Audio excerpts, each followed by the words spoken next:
내가 그들에게 나를 섬길 제사장 직분을 위임하여 그들을 거룩하게 할 일은 이러하니 곧 어린 숫소 하나와 흠없는 숫 양 둘을 택하고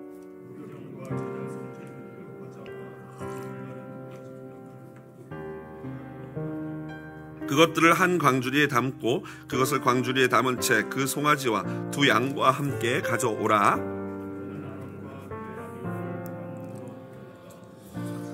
의복을 가져다가 아론에게 속옷과 에봇 받침 겉옷과 에봇을 입히고 흉패를 달고 에봇에 정교하게 짠 띠를 띠게 하고 관유를 가져다가 그의 머리에 부어 바르고 다 같이 읽습니다. 아론과 그의 아들들에게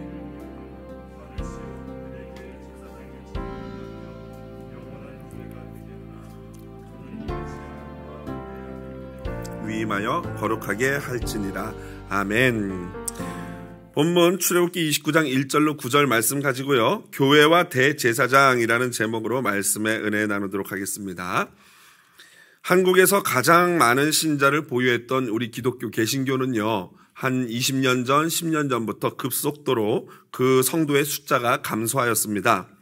물론 이것은 기독교뿐만 아니라 전체적인 종교를 가진 종교인들의 숫자가 감소하고 있는 추세라고 합니다. 특별히 20대, 30대 탈종교화 현상은요, 매우 가속되고 있는데요.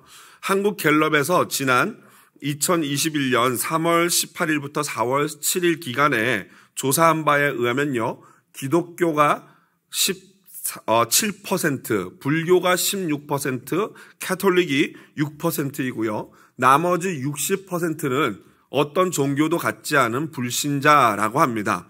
저는 우리 기독교가 제일 꼴찌일 줄 알았는데 아직도 기독교가 17%로 제일 많더라고요. 어떻게 보면은 약간의 위로를 받기는 합니다만은 사실 여기에도 또 함정이 있습니다. 잠시 후에 말씀을 드리겠습니다. 그리고 불교가 16%, 천주교가 6%인데 충격적인 것은 신을 믿지 않는, 종교를 갖지 않는 사람이 60%다라는 것은 현대인들의 어떤 성향을 너무나도 정확히 보여주고 있죠. 그런데 이 기독교 17%라는 퍼센테이지는요, 소위 가나안 성도가 점점 늘어나고 있다고 저는 생각을 합니다. 가나안 성도는 뭐냐면요, 하나님은 믿고 예수님은 좋은데 교회, 제도적인 교회를 나가지 않는 그러한 성도를 가리켜서 일명 가나안 성도, 광야에서 방황하고 있는 성도다 해서 가나안 성도라고 부릅니다. 그런데 그분들이 앙케이트를 하면은, 조사를 리서치를 하면은 당신의 종교가 뭡니까? 라고 물어보면 당연히 기독교입니다 라고 얘기하지 않겠습니까? 그러니까 그 17%에서는 교회를 나가지 않는 기독교인도 꽤 있지 않을까라고 저는 생각을 합니다. 사실 이러한 교회를, 하나님을 믿고 예수님을 믿는다고 말하면서 교회를 나가지 않는 성도들은요, 사실은 그런 사람들 중에 지식인들, 특별히 그런 분들 중에서 좀 더 이렇게 배움에 어떤 깊이가 있고 넓이가 있다라고 하시는 소위 지식인들 같은 경우에는요, 일본의 유명한 기독교 위인인 우찌무라 간조의 영향을 받아서 우리나라에도 이 무교회주의를 가지고 들어온 함석헌이나 김교신 씨의 무교회주의 신학 사상을 영향받는 사람들이 요즘 꽤 많이 있다고 합니다. 그들은 쉽게 말하면은 기성교회들을 인정하지 않는 거예요. 그들의 신학과 사상에 대해서 말씀을 드리자면은 굉장히 꽤 오랜 시간을 설명드려야 할 것입니다. 그러나 오늘 이 자리에서 제가 간단히 그들의 특징을 설명드리면은, 그들의 신학 사상은 일체의 교회와 제도를 부정합니다.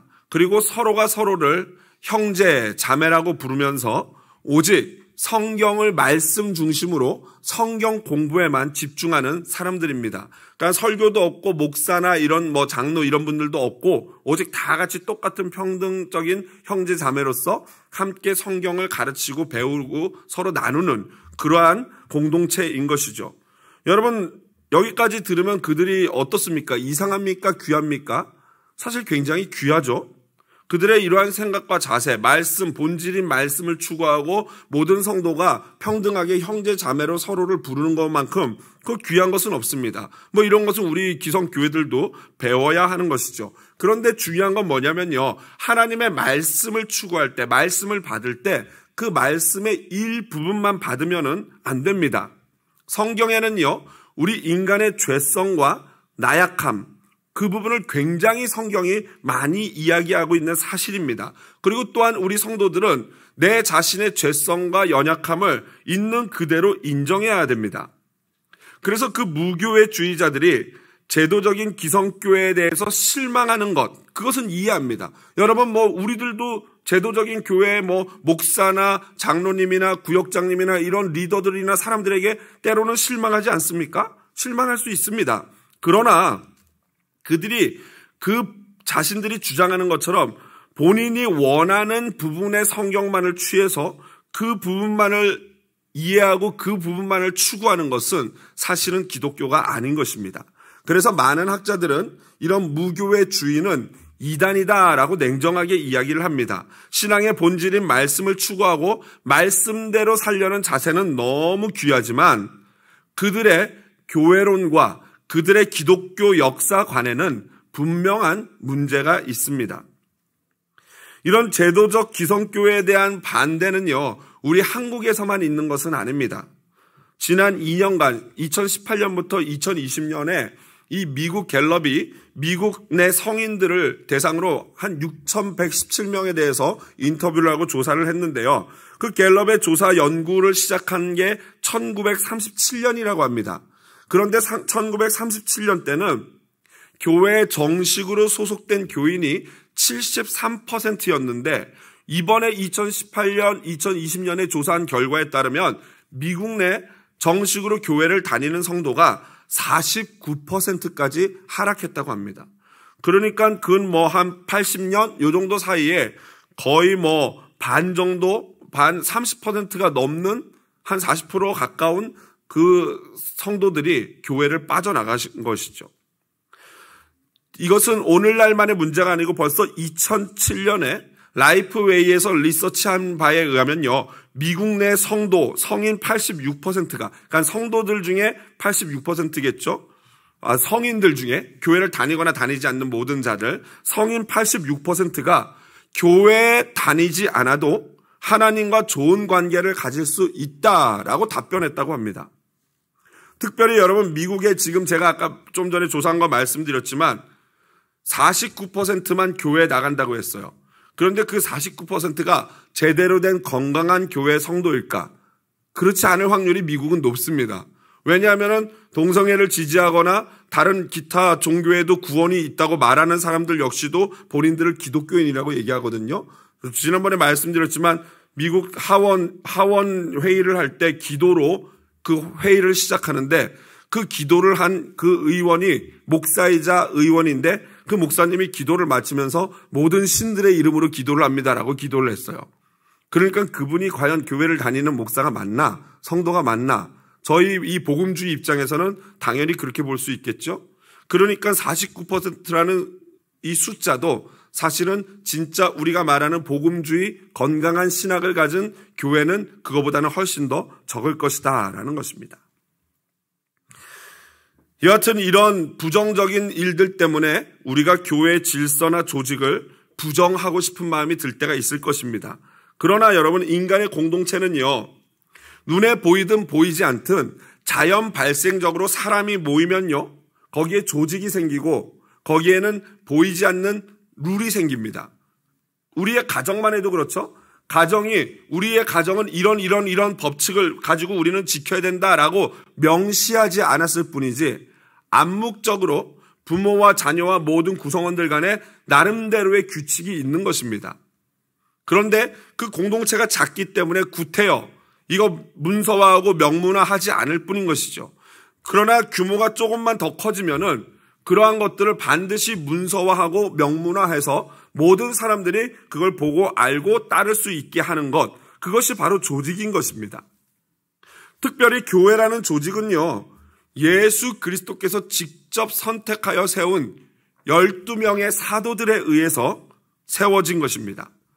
사실 사도들도 본인들이 직접 교회라는 조직을 세워야겠다고 세운 게 아니고 교회라는 조직이 자연 발생적으로 예수 그리스도를 믿는 사람들이 모이고 그 모인 성도들이 많아지다 보니까 그들을 돕고 섬기고 관리하기 위해서 자연스럽게 사도와 감독과 선지자와 교사와 집사 이런 조직들이 생겨나게 된 것이죠. 여러분, 그래서 초대교회 7집사가 어떻게 세워졌는지 기억하시지 않습니까? 사도들이 말씀과 구제를 함께 병행하다 보니까 자꾸 제외되는 어떤 성도들이 있었어요. 그래서 그들이 컴플레인을 하니까 사도들이 그 컴플레인을 받고 그렇다면은 전문적으로 교회를 치리하고 성도들을 섬기는 자들 7명을 택하자라고 해서 세워진 게 바로 초대교회 7집사 아닙니까? 사도행전 6장 3절 한번 읽어볼까요? 같이 소리내어서 큰 목소리로 읽어보겠습니다. 형제들아,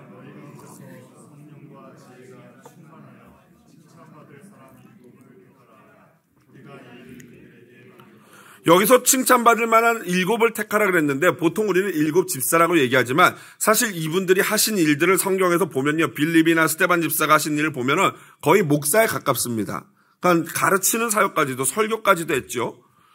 여기서 보면은 그 조직으로서 7집사, 교회를 치리하고 가르치는 그러한 분들의 자격이 나오죠. 성령과 지혜가 충만하고 칭찬받는 사람이라는 자격이 분명히 있습니다.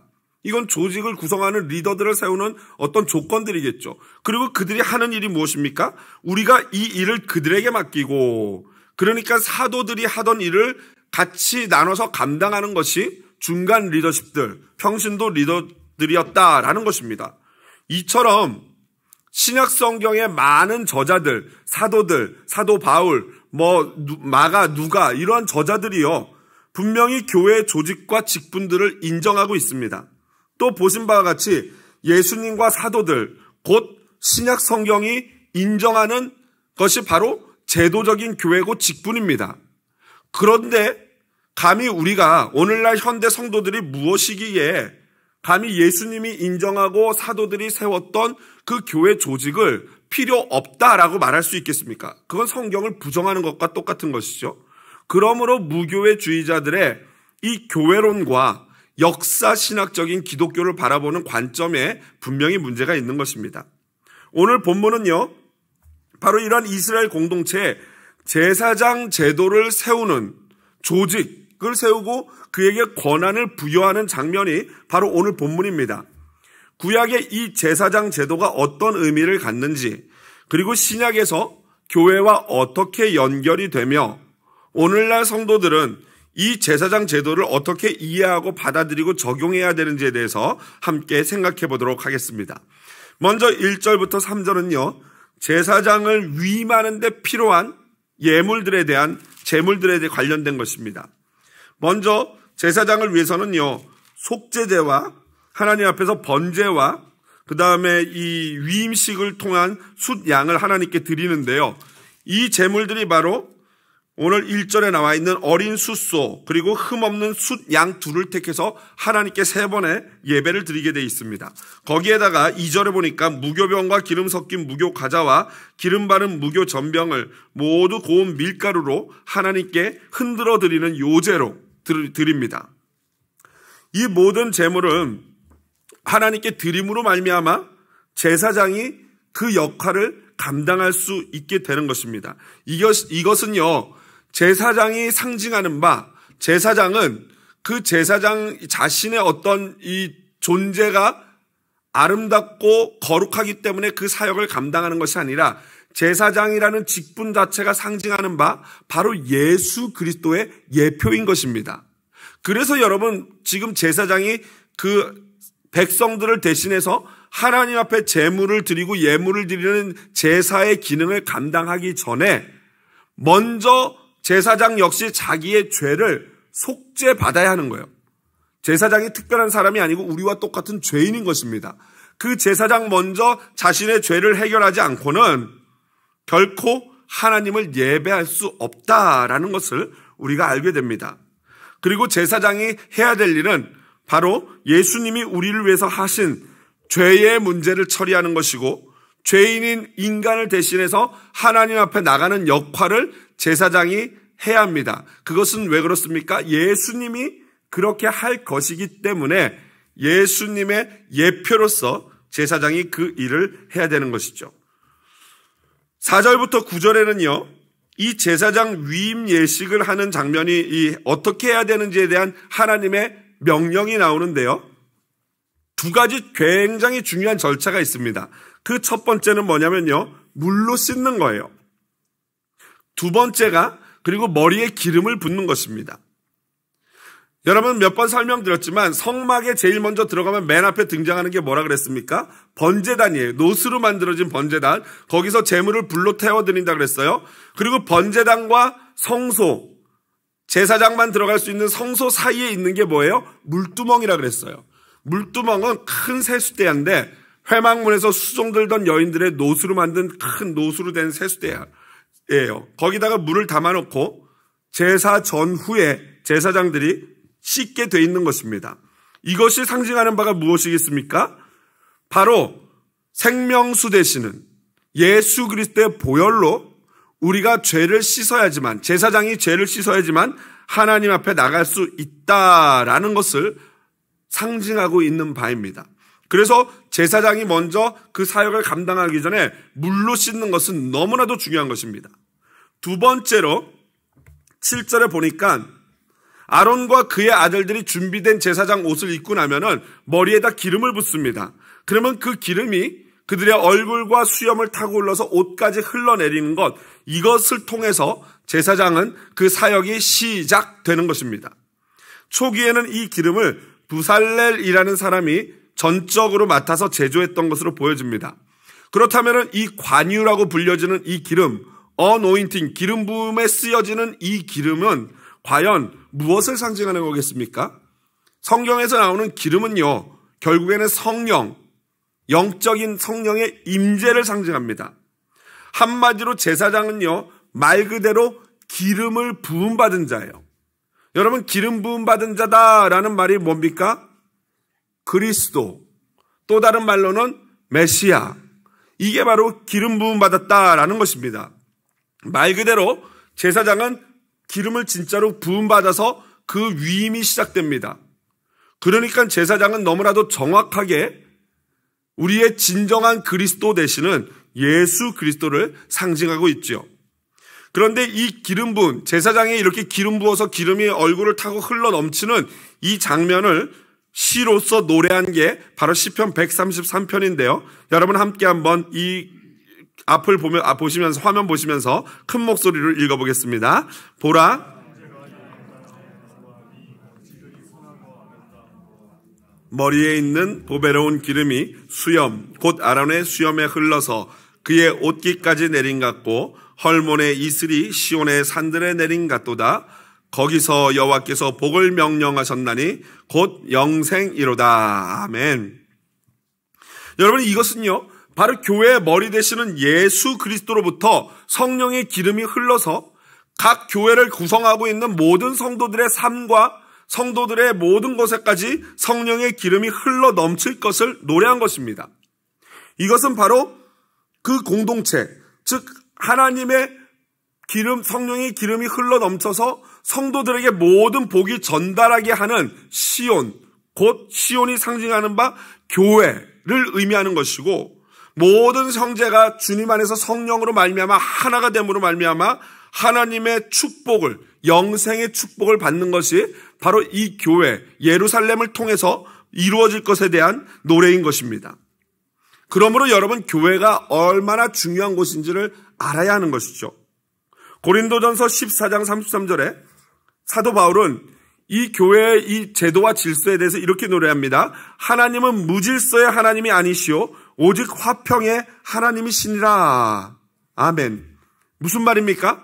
하나님이 온 우주를 그냥 멋대로 움직이게 내버려 두시는 것이 아니라 하나님의 질서에 의해서 정확히 우주가 돌아가고 있다는 거예요. 그래서 우리 지구가 유지되는 거 아닙니까? 마찬가지입니다. 교회도 그냥 다 너나 나나 똑같다 하고 되는 게 아니라 하나님이 부여하신 질서가 있고 그 제도가 있어서 그 질서와 제도에 맞춰서 움직여지는 것, 그게 바로 교회인 것입니다.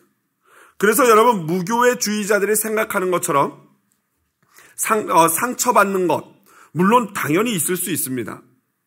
문제가 있죠. 교회 직분자들, 목사나 장로님이나 구역장들, 집사들이 분명히 잘못해가지고 성도들이 상처받을 수 있습니다. 지금 교회 다니는 성도들 가운데 상처받는 사람 100% 없겠습니까? 있을 수 있습니다.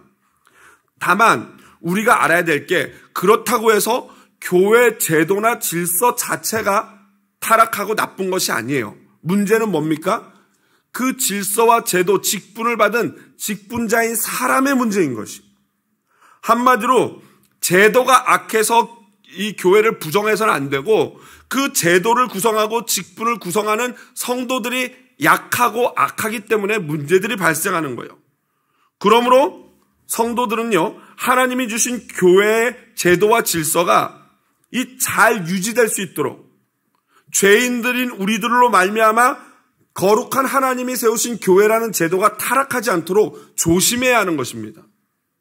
여러분, 그러니까 이 교회 같은 경우에는요, 이 목사인 저 같은 사람을 신처럼 받들면 큰일 납니다.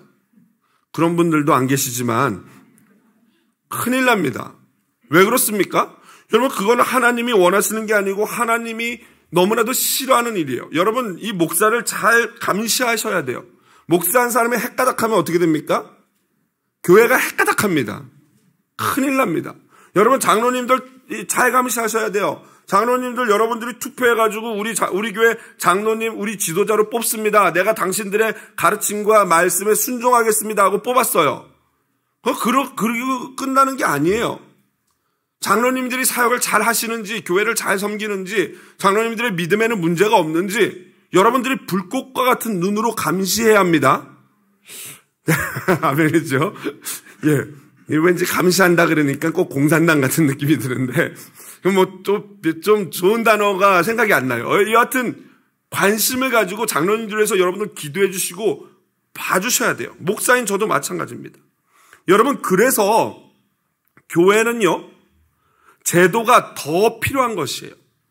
교회가 잘못하면 타락하기가 쉽습니다. 여러분, 교회라는 곳에 한 사람에게 권력이 집중되지 않도록 제도적으로 그것을 보완한 것이 뭐예요? 바로 장로교예요. 칼빈 목사님이 종교개혁을 하면서, 카톨릭에서 종교개혁을 하면서 교황이라는 사람에게 모든 권력이 집중되는 걸 보니까 비성경적이에요. 그래서 세운 게, 민주 정치가 교회 안으로도 들어온 게 바로 우리 장로교예요. 그래서 장로교는 담임 목사를 뽑을 때도 이 모든 공동회 모든 성도님들이 같이 위임 투표를 해가지고 내가 저분을 우리 교회 담임 목사로 내가 인정합니다라고 해서 그거에 따라서 담임 목사가 되는 거 아닙니까? 장로들도 마찬가지죠. 장로님들을 뽑을 때도 성도님들이 과반수 이상 그분을 찬성해야지만 그분이 장로님이 되는 거예요. 이게 민주적인 투표 아닙니까? 그렇게 탄생한 게 우리들의 당회인 것입니다. 이게 바로 제도지요. 그러나 아까도 말씀드린 것처럼 그렇게 위임을 했다고 해서 성도님들이 리더십을 그냥 내버려두면 안 되는 것입니다. 계속 기도하고 응원해 주시고 관심을 갖고 같이 함께 가야 되는 거예요. 마찬가지예요. 성도님들에 대해서도 우리 당회가, 장로님들이 마찬가지죠. 우리 이 제도라는 하나님이 세워주신 아름다운 제도와 질서 안에 언제라도 사탄과 악한 것들이 공격을 하고 넘어뜨리려 할 수 있습니다. 그런 것들이 들어오지 못하도록 우리가 영적으로 깨어서 서로 감시하고 서로 도와주고 권면하는 것, 그게 바로 건강한 교회인 것이죠. 이처럼 제도적인 질서와 보호 아래서 성도는 진정한 예수 그리스도 안에서의 형제애를 나눌 수 있는 것입니다. 하지만 여러분, 교회는요, 제도만 잘 정비한다고 해서 절대 되는 것이 아니에요. 왜 그렇습니까? 그 제도 안에서 질서를 유지하고 제도를 움직이는 게 누구예요? 사람이기 때문이에요.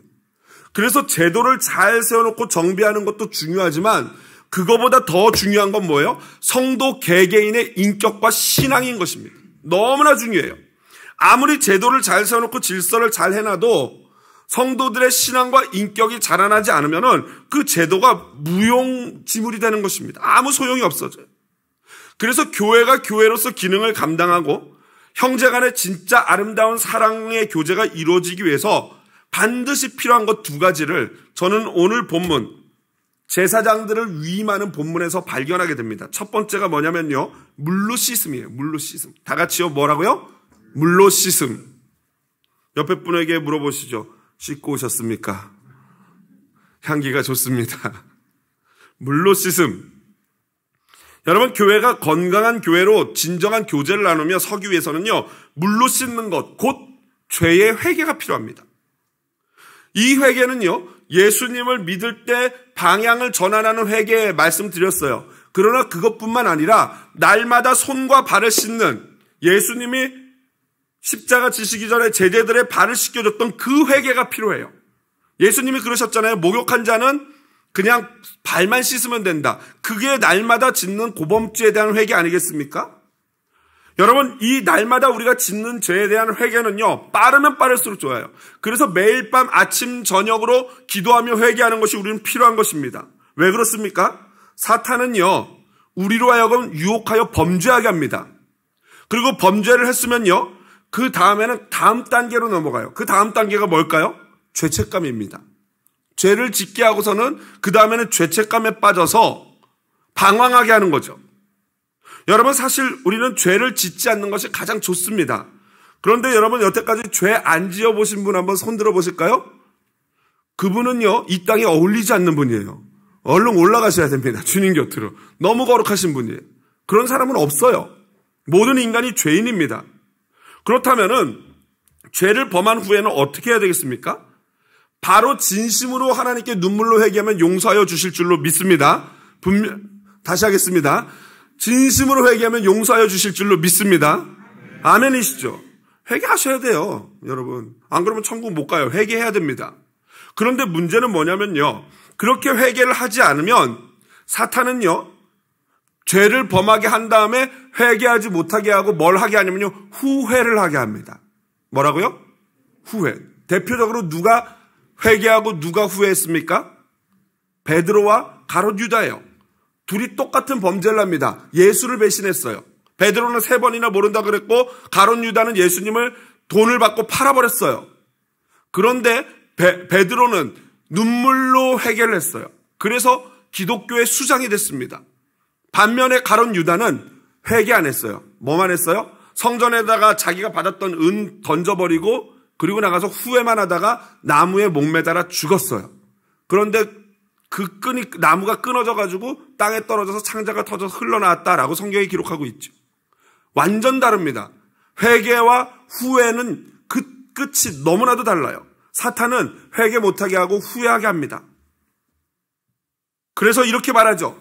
네가 그렇지 뭐. 하나님이 너 따위껏 사랑하겠어?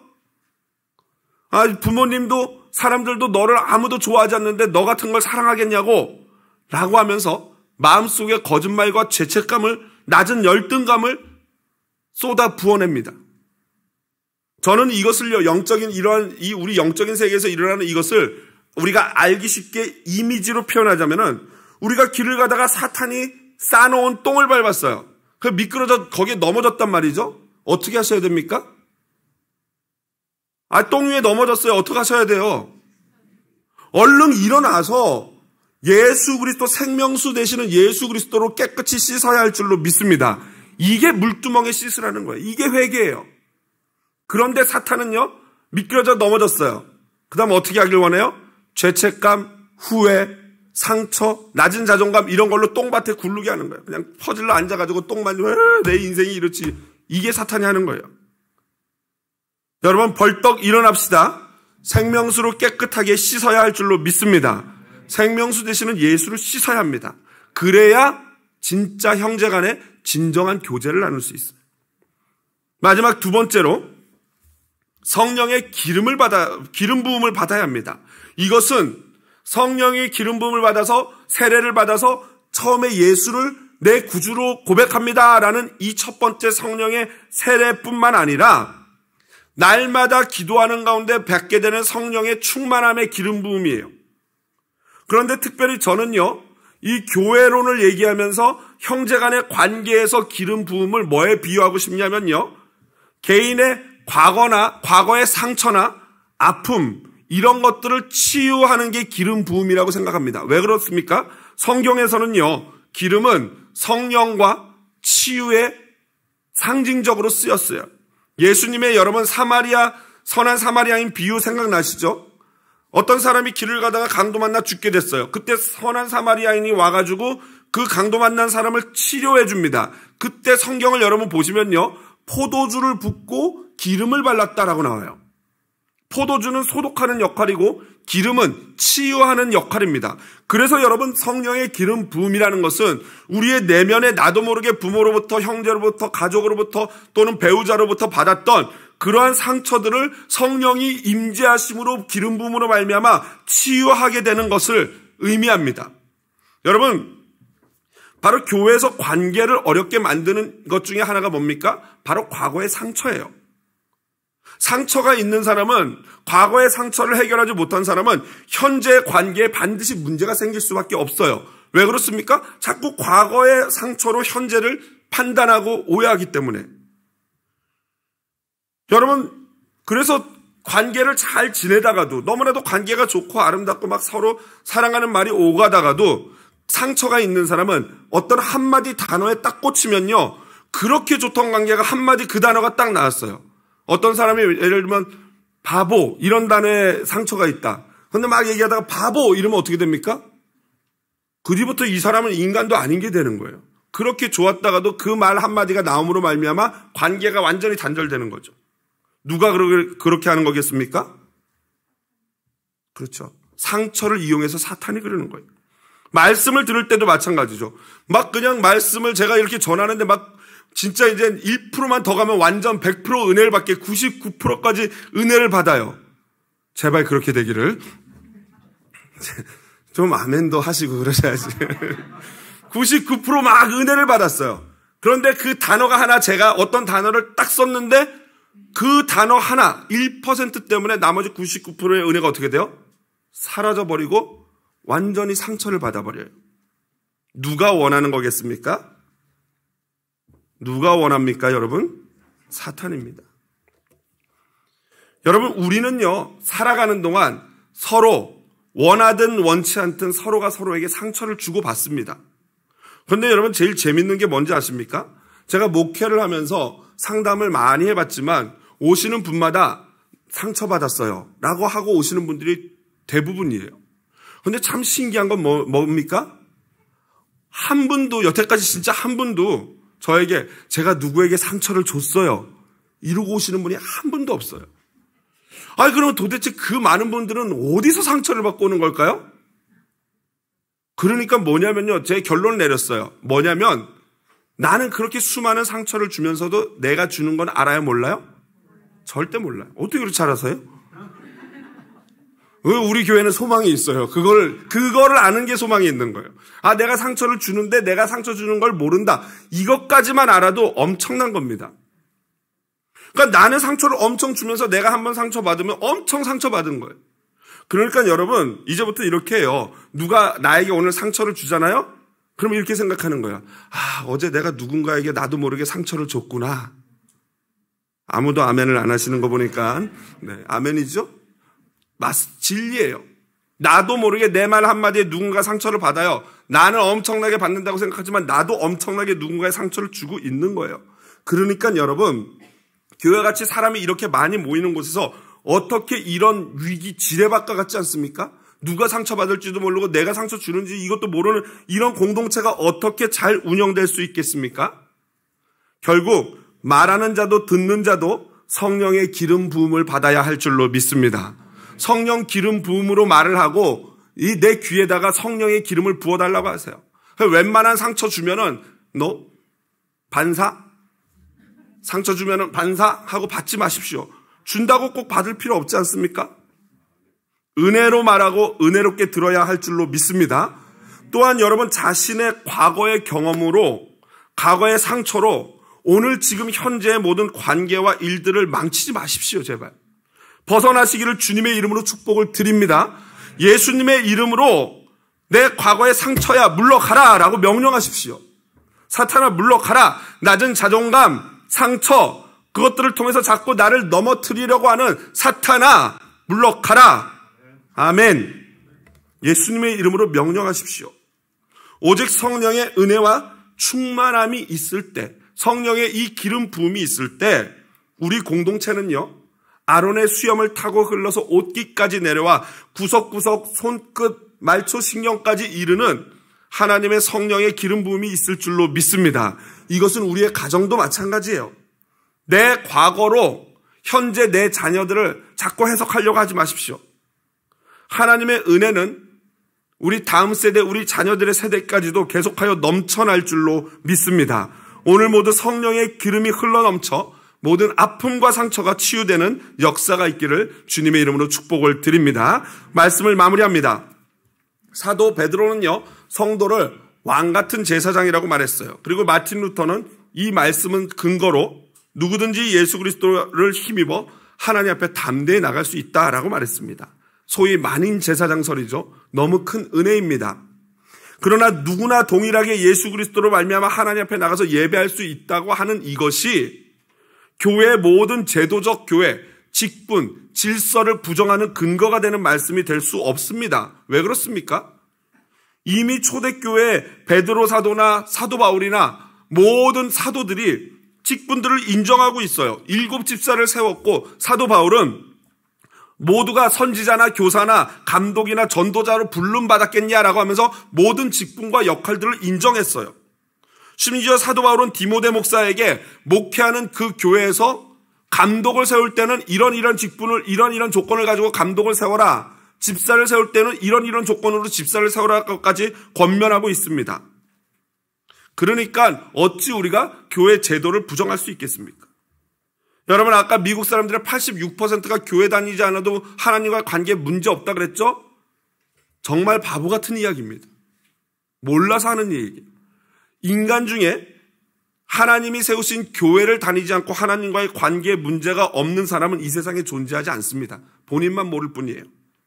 우리는 부족하고 불완전하지만 문제투성이지만 앞선 믿음의 선배들에게 교회에 와서 배우고 또한 아직 모르는 후배들을 가르치고 끌어주며 유기적으로 성장하는 것, 그게 바로 그리스도 예수 안에서 함께 지어져가는 교회인 줄로 믿습니다. 진정으로 회개할 때 놀라운 성령의 기름 부음이 있고 성령의 기름 부음이 충만함이 우리의 상처와 연약함과 아픔을 모두 다 회복시켜 주실 줄로 믿습니다. 믿음으로 손을 들고 주님께 찬양합시다. 성령이여 임하시옵소서. 우리가 거룩한 하나님의 성전입니다. 임하시옵소서. 고쳐 주시옵소서. 우리 다 함께 믿음으로 이 찬양 드립니다.